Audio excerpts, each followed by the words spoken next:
अगर आप अपने आप को खुश करने के लिए हाथ से करते हैं, तो क्या आप जानते हैं कि इसका सही तरीका क्या है? अब आप सोचेंगे कि इसका भी सही तरीका, गलत तरीका होता है क्या? तो बिल्कुल होता है और मैं आपको बिल्कुल साइंटिफिक तरीके से बताऊँगी कि कैसे सही है और कैसे गलत है, ठीक है? तो आप खुद देखिएगा कि क्या-क्या प्रॉब्लम्स हो सकती हैं और अगर आप सही तरीके से नहीं करते हैं तो। ठीक है? तो चलिए शुरुआत करते हैं आज के इस वीडियो की। मेरा नाम है एकता और आप देख रहे हैं एकता यूनिक। तो सबसे पहले हम बात ये करते हैं कि गलत तरीका क्या है, क्योंकि हमने बहुत सारे फ़ायदे, नुकसान उनकी बातें की हैं, बट आज सिर्फ ये देखेंगे कि सही तरीका क्या है। तो देखिए, पहला ये कि अगर आप बहुत ही जल्दी करते हैं, ठीक है? बस आपको ऐसा लग रहा है कि कोई घर पे है नहीं, बस फटाफट मुझे कर लेना है, या फिर आपको थोड़ा-सा स्ट्रेस हो, आप चाहते हैं कि आप फटाफट कर लें, तो आप या तो बहुत ही जल्दी करना चाहते हैं, या फिर ऐसा हो सकता है कि आप बहुत ही स्पीड में करते हैं। जब भी आप हिलाते हैं अपने हाथ से तो बहुत ही स्पीड होती है उसकी, तो भी क्या हो जाता है कि उससे दिक्कत ये होगी कि आपको पीई की समस्या हो जाएगी, जल्दी निकलने की समस्या हो जाएगी। जब भी आपकी अगर शादी भी हो जाती है या फिर आप शादीशुदा हैं, तो भी आप ये चीज़ महसूस करेंगे कि आपका टाइमिंग बहुत ज़्यादा कम हो गया है, क्योंकि ये आपने खुद ने ही अपने आप को ट्रेंड किया है इस चीज़ के लिए। ठीक है, इसी तरीके से आपने इसको ढाल लिया है, तो आपका ब्रेन, आपका जो शरीर है वो उसी तरीके से काम कर रहा है। ठीक है, कि जल्दी से बस आपको उस पॉइंट तक पहुंचना है। एक जो खुशी जो आपको मिलती है जब लिक्विड निकलता है, तो आपको वहां तक पहुंचना होता है। अब दूसरा पॉइंट क्या है कि कुछ लोग क्या करते हैं, बहुत ही हार्ड ग्रिपिंग रखते हैं। जब भी पकड़ते हैं तो बहुत ही टाइट पकड़ लेते हैं उसको, और फिर उसको जल्दी जल्दी करते हैं। ठीक है, तो अगर बहुत ज़्यादा हार्ड पकड़ते हैं तो भी आपको नर्व की जो डैमेज होती है वो हो सकती है, जिससे कि आपको आगे चल के क्या हो सकता है, ईडी की समस्या हो सकती है, या फिर किसी किसी का कुछ लोग बोलते हैं कि टेढ़ा हो गया, तो उसकी वजह से भी हो सकता है। ठीक है, जैसे आप ग्रिपिंग बहुत ज़्यादा हार्ड रखते हैं, बहुत टाइट पकड़ते हैं, तो भी आपको ये प्रॉब्लम आ सकती है कि आपको धीरे धीरे तनाव जाने लगे, किसी किसी का सिकुड़ने लगता है, क्योंकि कुछ नर्व्स डैमेज हो जाती हैं, जिसकी वजह से ये दिक्कतें आती हैं। ठीक है, अब है नेक्स्ट, जो कि बहुत सारे लोग अपनाते हैं और बहुत ही गलत तरीका है। ये है कि कुछ लोग किसी हार्ड सरफेस के ऊपर जो आपका हिस्सा है उसको रगड़ते हैं।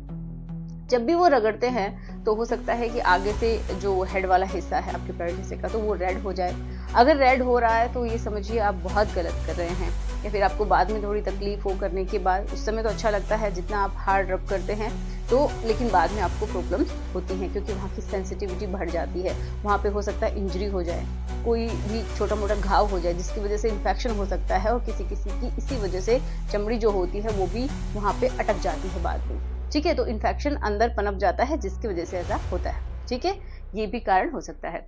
एक और बात ये है कि कुछ लोग बहुत ही प्रेशर डालते हैं। मतलब ये है कि कुछ लोग, जैसे कि आप ये समझिए कि आप उल्टे लेट के ऐसा कर रहे हैं, या तो आप रगड़ रहे हैं, आपके जो पिलो है उससे रगड़ रहे हैं, या फिर कोई हार्ड सरफेस है उससे रगड़ रहे हैं, और आपका ये समझिए जो वेट है वो पूरा उसके ऊपर आ रहा है। ये समझिए कि जो आपका हिस्सा है वो कुछ इस तरीके से है, एंड आप इस तरीके से लेटे हुए हैं, ये समझ लीजिए इस तरीके से है। तो आपका ये जो जहाँ पे बेस होता है, ठीक है, ये जो बेस वाला हिस्सा होता है, यहाँ पे बहुत ज़्यादा प्रेशर पड़ता है, और यहाँ पे बहुत ही इंपॉर्टेंट नर्व्स होती हैं।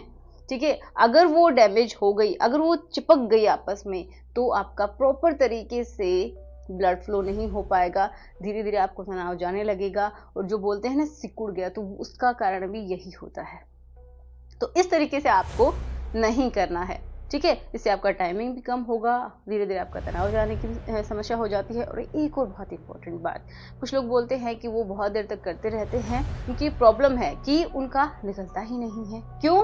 क्योंकि एक होता है कि डिलेड इजैकुलेशन। मतलब क्या है कि जो आपका वीर्य निकलने वाला होता है उसका टाइमिंग स्लो हो जाता है, बहुत ही लेट निकलता है। तो कुछ लोग बहुत ज़्यादा परेशान हो जाते हैं, लेकिन फिर भी नहीं निकलता। तो ये भी एक प्रॉब्लम हो जाती है, सिर्फ और सिर्फ इसी की वजह से, क्योंकि नर्व्स डैमेज हो जाती है। हो सकता है ब्लड का प्रॉपर तरीके से फ्लो नहीं हो, वेसल्स में कोई दिक्कत आ गई हो, तो ये भी ऐसा हो सकता है। ठीक है, तो ये सोचिए कितनी सारी प्रॉब्लम्स को लेके आता है। किसी किसी को बहुत देरी से तनाव आता है, तो उसका कारण भी कहीं ना कहीं ये बन जाता है। अब बात करते हैं कि करना किस तरीके से है। तो देखिए, आपको ये सोच के नहीं करना है कि फॉर्मेलिटी की तरीके से, जैसे एडिक्शन हो जाता है वैसे आपको नहीं करना है कि बस आपको करना ही आपका काम है। नहीं, जब आपको लगता है कि आप करना चाहते हैं और आपको बिल्कुल भी गिल्ट नहीं है, आप चाहते हैं कि आप उसको करके खुश हो जाएंगे, ठीक है। लेकिन ऐसा भी नहीं होना चाहिए कि बार बार आप कर रहे हैं, एक दिन में 2-3 बार कर रहे हैं। एक चीज़ और ध्यान रखनी है, अगर दिन में एक बार से ज़्यादा बार भी आप करते हैं ना, तो भी समझ लीजिए कि आप एडिक्शन की तरफ जा रहे हैं, ठीक है। वो कोई भी नहीं बता सकता कि एक बार कीजिए, एक दिन में कीजिए या फिर 2-3 दिन में कीजिए या फिर 1 सप्ताह में कीजिए, लेकिन उसके बाद आपको खुशी मिलनी चाहिए, गिल्ट नहीं। तो सीधे-सीधे बात कर लेते हैं कि करना किस तरीके से है। तो देखिए, इसके लिए इम्पोर्टेंट ये है कि आपको एक तो जल्दबाजी नहीं होनी चाहिए कि बस आपको करना है, ऐसा नहीं होना चाहिए। उसके लिए आपको थोड़ा-सा अपने लिए टाइम निकालना पड़ेगा, क्योंकि जब आप अपने लिए, अपने आप को खुश करने के लिए टाइम निकाल रहे हैं, तो आपको गिल्ट नहीं होगा और ये जो प्रॉब्लम्स हैं, ये भी दूर होंगी, ठीक है? ना तो आपको पी की समस्या होगी, जल्दी निकलने की समस्या होगी, ना ही आपको एड़ी की समस्या होगी, क्योंकि किसी का टेढ़ा भी हो जाता